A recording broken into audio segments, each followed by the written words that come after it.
Olá, bem-vindo a mais um vídeo, mais uma aula, mais uma explicação. Eu estava vendo um comentário do Josi, me lembrou uma coisa muito legal que eu me esqueci de falar no vídeo anterior, nos vídeos anteriores. Como é que devemos ler um texto? Né? Eu já passei algumas bases.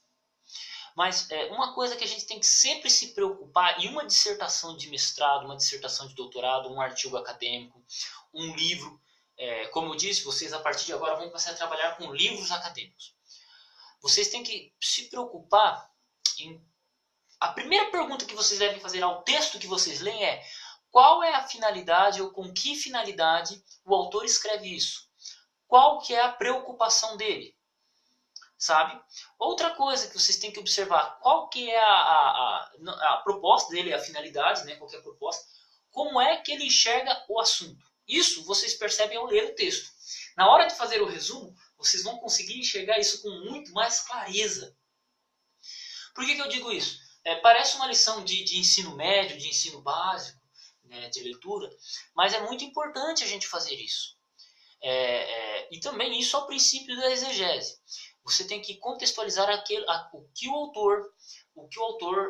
como ele enxerga aquele determinado assunto. Isso vocês vão ler um livro, é o primeiro livro que vocês leem, não vão ter capacidade ainda suficiente de fazer isso de maneira mais ampla dentro da crítica textual. Porém, ao ler já a minha dissertação, vocês já vão perceber quem são os autores que me influenciaram, quais são os autores que eu li, né? Por que o Adolfo, por exemplo, qual que é a linha que o Adolfo segue? Ele diz tanto da questão majoritária, por que ele defende isso? Então, são coisas interessantes que você deve observar. A mesma coisa você tem que fazer com qualquer autor que você lê. Quem são os autores que influenciaram o escritor desse livro? Vocês leram um artigo, qual que é a religião o artigo? Eu estou pegando sobre crítica textual, a religião do cara não importa muito. Mas vocês vão pegar um artigo teológico. O cara é batista? O cara é presbiteriano? O cara é adventista? O cara é católico? O cara ele segue uma linha chamada teologia da libertação? O cara segue o método histórico-crítico? O cara ele é um fanático religioso, um fundamentalista, extremista e por aí vai? Vocês têm que buscar, às vezes, até a vida do autor, no que ele cria, para compreender aquilo que ele disse. Então é importante fazer isso. E esse detalhe, os resumos vão te ajudar. Por quê? Porque você vai parar e pensar, por que o autor escreveu isso? O que eu entendi do autor dizendo isso? Porque a informação ela só é válida quando eu falo e você entende. Se eu falar e você não entender, então não foi comunicado.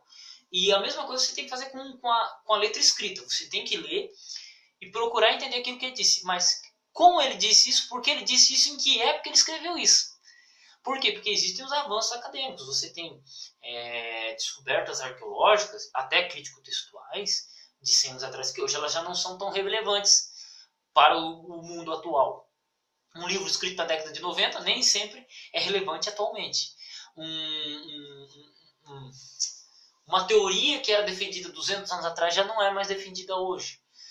Entende? Então a gente tem que observar esses detalhes. Quando foi escrito, quem escreveu, qual era a linha de pensamento dele, qual era a escola de pensamento que ele tinha.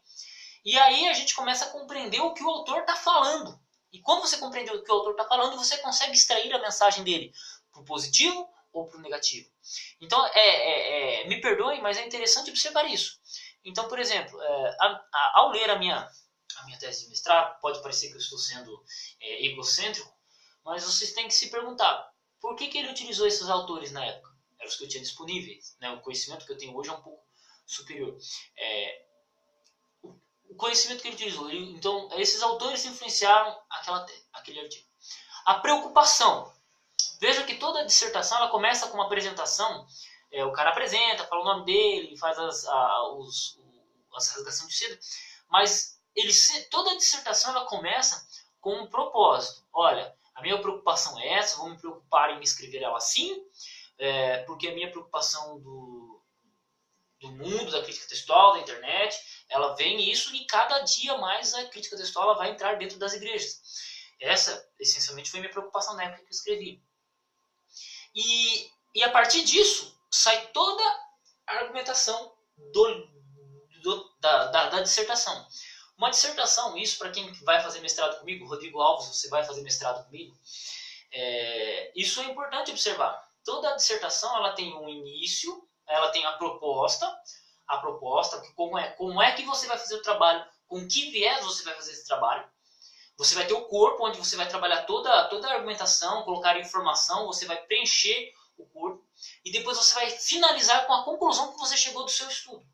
Aonde você queria chegar, se você conseguiu chegar ou não, se chegou num consenso ou não. Entende? E dentro de uma dissertação de mestrado, de doutorado, você tem que trabalhar sempre as duas ou três correntes mais utilizadas. Dentro da crítica textual, os documentalistas, que são os majoritários, e os ecléticos moderados. Né? São as duas linhas mais fortes. Isso eu trabalho na minha dissertação de mestrado. Então é importante a gente fazer esta observação. Quando você pega uma tese de mestrado, você leia com esse viés. Você vai ter a rasgação de seda. O cara tal, agradeço o professor tal, agradeço não sei quem, agradeço o orientador, agradeço não sei quem, pá. A minha preocupação é essa. Trabalha-se o corpo, a introdução e o corpo da dissertação. Por isso que toda dissertação de mestrado ela tem um resumo de 15 linhas, ou de 5 linhas, ou de 100 palavras, ou de 200 palavras. Para preparar o leitor aquilo que vai ser apresentado. Depois você tem a problemática, a introdução à problemática, né, e a metodologia que vai ser utilizada, e o início do trabalho, e depois finaliza-se, você finaliza ele, e por aí vai, e depois as referências bibliográficas. É sempre interessante observar a estrutura de um trabalho acadêmico. É sempre nesse formato. Então é bom estar acostumados com esse tipo de leitura. Fiquem com Deus, até o próximo vídeo, Deus abençoe seus estudos.